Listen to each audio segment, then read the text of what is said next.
Cymraeg, fel pob iaith arall dros y byd, mae'n amrywio o ardal i ardal, ac mae Cymrix yn sioe newydd sy'n dathlu hynny.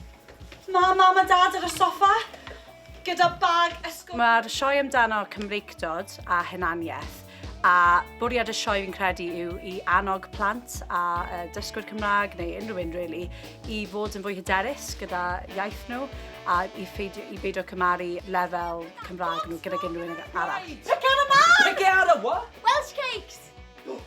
Llanfaid pwt gweithio gogelig gwein Robert a deselio goch. Y stori yn y sioe yw bod 3 ffrind yn yr ysgol. Maen nhw ddim really nabod ei gilydd ar y dechrau, a maen nhw'n dod yn ffrindiau achos maen nhw'n gweithio ar prosiect.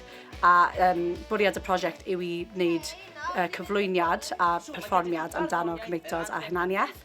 So maen nhw'n dod yn ffrindiau trwy'n wneud hynna.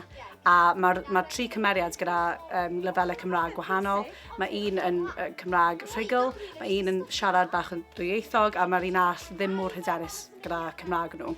So maen nhw'n cymaru a siarad am hynna gyda'i gilydd, a maen nhw'n jyst yn dod o ffrindiau trwy'n neud hynna. Ar ôl teithio dros Gymru, mae hi bellach yn cael ei dangos yn y gorllewin, a'r neges i fod yn falch o'n hardaloedd lleol yn cael ei rannu.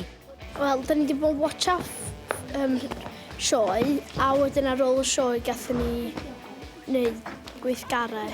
Dwi wedi mwynhau heddiw oherwydd bod ni wedi cael hwyl ac gwylio sioe gwych. Y neges gath i roi drosodd heddiw oedd bod y iaith a Cymraeg yn bwysig. Gosod y llwyfan felly, i deimlo'n falch am ei cynhefin a'n Cymreicdod.